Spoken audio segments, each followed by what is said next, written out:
All I know is if I am the president, every mother gonna get one chancleta. And what is a chancleta, Jose? And what is a chancleta, Jose? It's a sandal, Colin. And what is a mother going to do with one sandal? You never know. That's the scary part. Sometimes they don't even have to use it.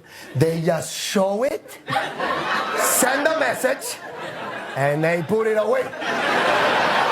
What you say to me? That's what I thought. All right. Hello beautiful people, welcome back. I had a very good laugh just as you did. So a chancla is also called flip-flop. Yes, it is used by Mexican and African parents to discipline children. And the thing about a chancla is that it is readily available when a mom needs it. All she just needs to do is to remove it from her feet and then target the child's butt just like this. A lo que yo vine fue a esto.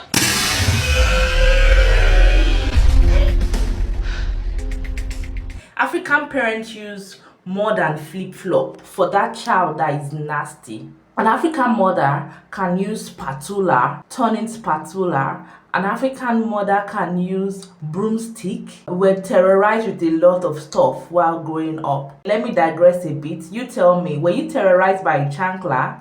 And if you weren't terrorized by a chancla, what was your family version of a chancla? So tell me, what is the FO to your FA while growing up? The reason I got inspired to have this conversation with you all is because of this viral video which was posted by Raya the Last Dragon on TikTok, which really blew my mind. I saw a kid throwing things at her mom, even eating her. And then what did the mom do? She just sits there. There was no firm correction. There was no firm reaction. There was zero consequence for the girl's actions. Now this makes me think about gentle parenting, specifically what happens when it goes too far. Now before I drop my opinion, let's see the video where gentle parenting went too far and also check out different reactions from other creators. Remember to drop your thoughts in the comment section.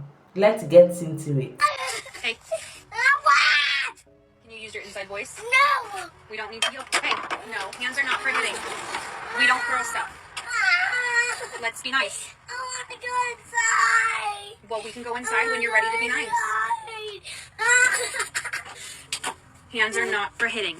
I don't like that. That hurts. This is why they say gentle parenting is only for gentle kids. I don't care what y'all say, gentle parenting does not work for these new generations. I tried, now we are getting the spankings out. If this is what everybody thinks gentle parenting is, it explains why these kids are bad as shit and why teachers are quitting in droves. Because who is trying to deal with WWE moments in the classroom? It's one thing to let a child cry and vent their frustrations. They actually say that's good for helping them learn to self-regulate their emotions. However, letting them express their anger physically like this is a big no-no, because what happens if she hurts somebody else's child the next time? This is giving more so permissive parenting, because even though she's not giving in to what her daughter wants, the mom really isn't giving her daughter clear instructions on how to correct her bad behavior. She's more so just talking softly to the wind, to the camera, not really to the child. She's more so talking at the child. So instead of calming down, her temper tantrum escalated, which of course resulted in Angie handling it the old school way off camera. I'm going to say something a bit out of left field, but hear me out on this one, okay? I blame gentle parenting. Okay, well, what it really is I blame the parents who read an article or two or like listen to a podcast and suddenly think they know how to gentle parent and then proceed to do it completely incorrectly. I'm a Gen Z who nannied and worked in childcare for like 7 or so years, so I have a lot of hands-on experience with these nightmare Gen Alpha children. I could always tell which parents right away were attempting to rely solely on gentle parenting approaches. One of my biggest issues is the definition for gentle parenting on these big parenting resources. But before we talk about why it's bad, let's talk about why it's really good. Most resources say it's patient calm, punishment-free, gentle parenting, evidence-based, and focused on empathy, respect, understanding, and boundaries. And don't get me wrong, all these things are really important. Like, it heavily focuses on speaking to your child with respect and understanding, and making sure they understand their own emotions and decisions. And it all relies heavily on empathy, which is so important. I do love gentle parenting, don't get me wrong. However, you have to use gentle parenting along with other styles of parenting as well. It also teaches kids to set their own personal boundaries and that their voices should be heard out in the world. It's a very positive an uplifting style of parenting. But a lot of times these parents who wholeheartedly lean into these commercialized gentle parenting books fail at teaching a couple very important things. The first would be your actions have consequences, okay? We cannot just live a punishment-free lifestyle because that's not how the real world works. I remember I could always tell right away when I was nannying which parents were trying to use this approach because consequences for your actions was a concept that seemed completely alien to these children. One time a boy who was like 8 or 9 years old was upset with me and he came up and he slapped me straight across the face. I had never seen behavior like this. And I believe the fight had something to do with watching TV. I took away all of his electronics, his iPad, his TV privileges for the rest of the week. And every day he thought that I was going to cave and give it back to him for some reason, and he was astounded that I held up these consequences for his actions. Another time, he and his siblings would often throw a massive fit when I told them they had to at least eat some of their dinner if they wanted to get dessert, because for some reason this family did dessert every single night. When I wasn't paying attention, they went and tried to throw all their food in the garbage. And I said, A, I guess you guys are okay with not having dessert tonight. And B, I don't want to hear it from you guys when you're hungry later, because you just threw all the food I made for you in the garbage.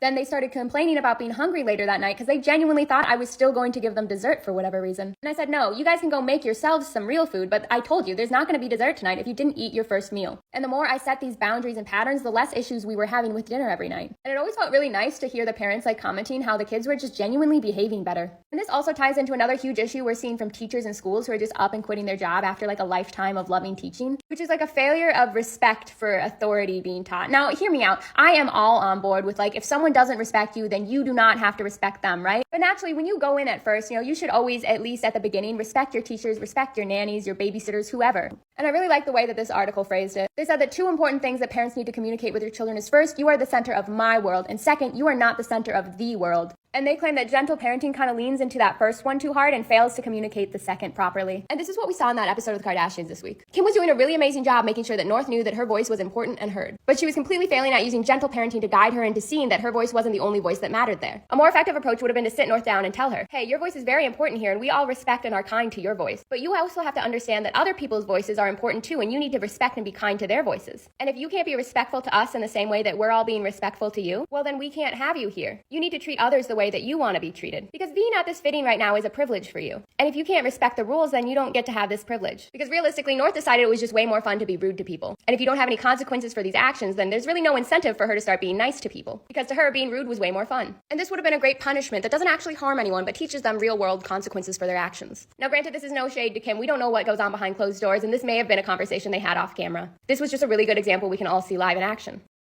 I saw another creator who said it better than me that I forget the name of, say that gentle parenting has kind of failed to teach children their role in society because children are still children at the end of the day. Yes, your voice is respected and valued and you should be heard. But you also need to remember at the end of the day that you're still the 11-year-old here. It's for your safety. I remember there was this one kid I was having so many issues with. And one of my last straw was when we were at the park and I was trying to manage him and all of his siblings, but he refused to listen to me. And long story short, he ended up screaming at me and then booking it into traffic, almost causing a major pileup in which he wouldn't have survived. Obviously, I went home that day, I told the parents what had happened. They felt bad because they knew I did my best there. And I think that was the only time I had just straight up quit in the middle of my contract whilst nannying. Because some of these kids are just completely out of control and I don't know how to handle that. I also just thought the title of this headline was really funny. Forget gentle parenting, just discipline your 1-year-old. But yeah, don't forget gentle parenting. It's very important. Emotions, empathy, your child being heard, all very important and good. But also just don't forget to teach them that their actions in this world have consequences. And they need to learn to respect people who are left in charge of them as long as those people are doing their best.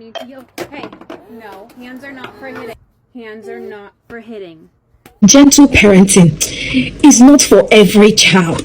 Gentle parenting is not for every child. Each time I get on this TikTok, I see the reason why I beg God. I say, God, please, if you are going to give me a child, give me the one that I head is correct, because you do anyhow, you see anyhow. You see all these thing that you were saying, if my child does anything to you, report her to me. I'm going to discipline her as myself because you don't know how to hit a child. How dare you? Your child spat on you through a chair and you're there saying, hands are not for hit. Magic. Hey, God. And I've seen Nigerian women trying to adapt this Western saying, if my child does anything to you, don't beat my child. I'm going to discipline him or her myself. What happens to it takes a village to raise a child? Because, God forbid, I have a child that is not even up to 2 years, and then I'm giving you instructions on what to do. Then you spit on me. You throw your tiny chair that I bought with my money on me. God knows, because the kind of no child of mine is going to behave like that. You can't tell me that a 2-year-old is not going to hear you when you say sit down and run and go and sit down. My brother is 24. My mom gave birth to that boy, but I raised him.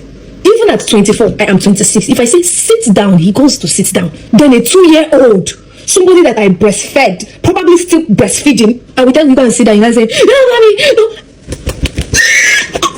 Jesus Christ. Let me tell you, mothers, so see, if I go outside and some of you are little, in as much as they insult me, I'm going to spank that child. If he or she is not getting the proper training that they need at home, I will help you raise your child.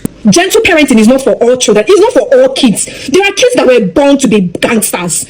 When they're showing you the traits that they are gangsters, you do not tell them, hi, Junior, don't do that. Don't do that. Hands are not for him. I will hit. This is why a kid will wake up one morning and carry a gun and go and shoot up the whole school. You're saying, kids are not for. What are you teaching the person? You tell the person, if I say one and you say two, you will get these hands. If I use my slippers on you, you are your child. This thing is pissing me off. During the days that I was raised, I see people that will beat your child, carry them and bring them to their parents. Their parents will ask, what did he or she do? You will not explain. They say, I hope you beat him or her very well. Even in front of you, they will start beating the child. That's where the child will know that, okay, this thing I did is not nice. I don't want to do it again because I don't want to get the beating of my life. No, what is a 2-year-old going through, bro? What are you going through? You should be there drinking Godom and going to learn your ABCD, not there shouting and spitting and throwing things at your mother. Hey, no, hands are not for hitting. Hands are not for hitting.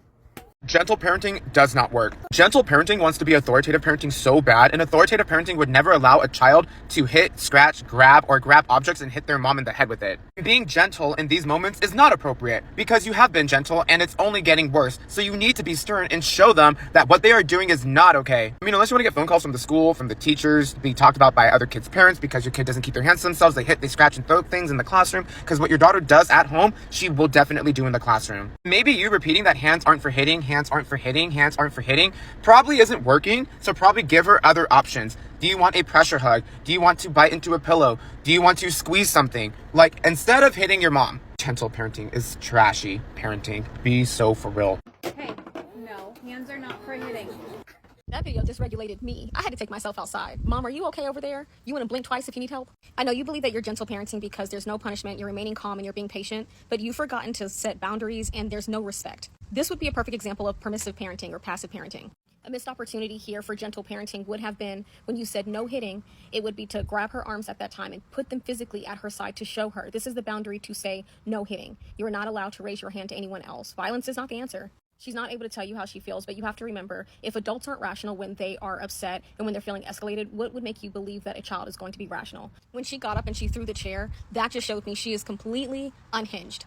She looks like she's very frustrated. She looks like she's not being heard. She's not being understood. You're just telling her no when sitting there, which I'm sure probably feels like, well, now you're ignoring me. The problem with parenting children like this is they grow up to be adults that have no boundaries either. When somebody sets boundaries with them, they get very disrespectful. They always cross the lines and they don't normally know how to regulate themselves, which is why a lot of adults end up yelling, screaming. They become really dysregulated very quickly because they were never taught at a young age how to regulate themselves. It's okay to let her know, I know that you're having really big emotions right now, and just to hold her, just comfort her like that. A lot of times when kids get in that type of an escalated mood, they don't want to talk. A lot of parents try to redirect them, but it's not necessarily good to redirect a child in that kind of stage because those feelings are natural, and you don't want her to automatically redirect those feelings if that's one of the reasons why people end up compartmentalizing, basically. We need to normalize these feelings, but as a child, you have to give her boundaries. There is no respect here. The fact that she threw that chair, girl, good luck. There was also a lack of guidance in this video too. I know it can be very hard because there's no parenting book, but children need to have some kind of guidance. You do have to show them what's right and what's wrong, and not just tell them, of course. Empathy is the biggest thing when it comes to gentle parenting. And to have empathy means to feel what she's feeling. It's to be there. This is very frustrating. I'm sorry that you're hurting so much, but it's not to over talk because, again, she is just trying to regulate herself and all she's doing is becoming more escalated. Wow, so we've all seen this video together. So we've got mixed reactions. Some people think that the mom handled it well, saying she's calm and not escalating things. Others are like, nah, this is why kids today have no discipline. So here's my take. I completely respect the idea of gentle parenting. I think kids should feel safe, loved, and heard. But, and this is a big but, gentle parenting is not same as passive parenting. There's a difference between being patient and just letting bad behavior slide. The thing is, kids aren't born knowing how to control their emotions. They always test boundaries, and that's how they learn. And if no one steps in to show them right from wrong, they are going to keep pushing. Right now, that child is frustrated, and instead of learning a healthy way to handle it, she's using aggression. And what's stopping her from doing it again or worse to someone at school? If she can do that to her mom, then she would willingly want to do it to anybody else she meets. Her mom did not need to yell or punish the child, but she did not take action. A firm, clear no, we do not hit, followed by removing the child from the situation or taking away the thrown object, would have made a huge difference. That way, the child learns, hey, I can be upset, but I can't take it out on others. The mother could also have said, no one should ever do that to their mom. Not you, not me, in a very firm voice. You teach kids morality by example, but do it firmly. There's a time to be firm and there's a time to be gentle. At the end of the day, parenting is about balance. You can be gentle without being weak. You can be firm without being harsh. And that's the sweet spot where kids learn respect and emotional intelligence. You don't have to be harsh, too harsh though, but you can be firm. That's my opinion. What do you guys think? I might be wrong or I am right. This community is for parents to share their thoughts. Did the mom handle it the right way, or do you think she should have been more firm? Like, look at the child and let her know if you F A, you're gonna F O. Let's talk in the comments. If you enjoyed this video, hit that like button and subscribe because we are tackling all the real life parenting wins and fails here. Thank you all for tuning in, guys. If this is your first time tuning in, my name is Vicadi. I post real life discussions every day. Subscribe and join us again tomorrow for another exciting one.